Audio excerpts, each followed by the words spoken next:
Estamos creyendo en voz alta.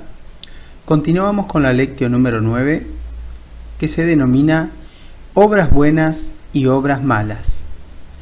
Leemos el Evangelio según San Mateo en los capítulos del 5, del 1 al 2 y del 7, del 12 al 20, que nos dice: Al ver a la multitud, Jesús subió a la montaña, se sentó y sus discípulos se acercaron a él. Entonces tomó la palabra y comenzó a enseñarles diciendo: Todo lo que deseen que los demás hagan por ustedes, háganlo por ellos. En esto consiste la ley y los profetas. Entren por la puerta estrecha, porque es ancha la puerta y espacioso el camino que lleva a la perdición, y son muchos los que van por allí. Pero es angosta la puerta y estrecho el camino que lleva a la vida, y son pocos los que lo encuentran. Tengan cuidado de los falsos profetas, que se presentan cubiertos con piel de oveja, pero por dentro son lobos rapaces. Por sus frutos los reconocerán. ¿Acaso se recogen uvas de los espinos o higos de los cardos? Así, todo árbol bueno produce fruto bueno, y todo árbol malo produce fruto malo. Un árbol bueno no puede producir frutos malos, ni un árbol malo producir frutos buenos. Al árbol que no produce frutos buenos, se lo corta y se lo arroja al fuego. Por sus frutos, entonces, ustedes los reconocerán. Meditamos. Así, Jesús nos muestra que los actos son importantes en nuestra vida y que si queremos ser buenos, debemos obrar con bondad. De lo contrario, al obrar el mal, manifestamos que no somos buenos y nos hacemos malos. Al acto malo lo conocemos con el nombre de pecado, que es una ofensa a Dios, a quien desobedecemos en vez de responder a su amor.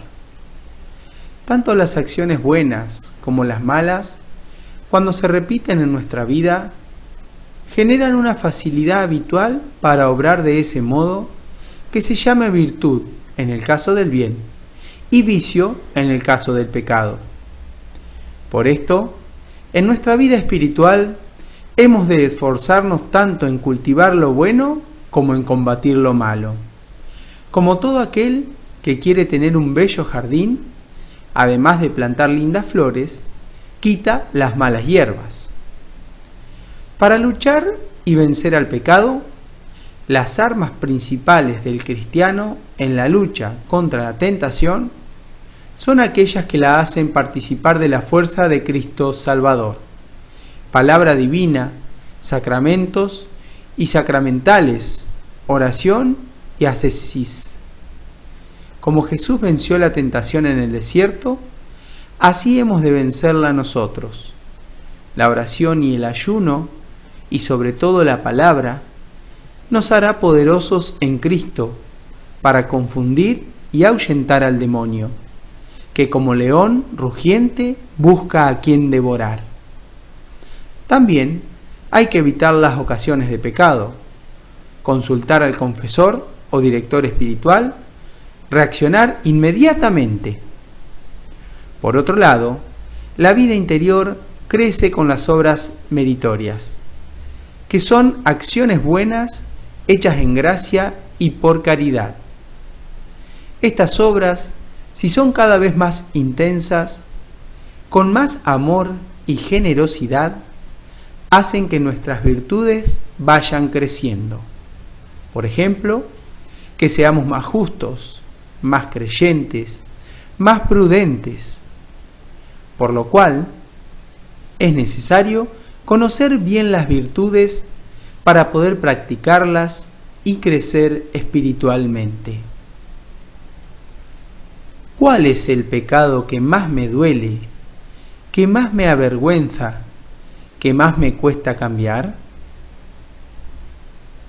Confío en el poder de la misericordia divina, recurriendo frecuentemente a la confesión. ¿Tengo algún hábito malo, algún vicio para cambiar? ¿Cuáles son las virtudes que sobresalen en mi vida por gracia de Dios? ¿Cómo las utilizo para la gloria de Dios y en bien de mis hermanos? Oramos. Le pedimos al Señor que nos dé su savia divina para que podamos ser árboles buenos y que el Padre Celestial pode en nosotros toda rama mala para vencer en nuestras vidas las obras del pecado que siembra la muerte, para poder así vivir como hijos de Dios.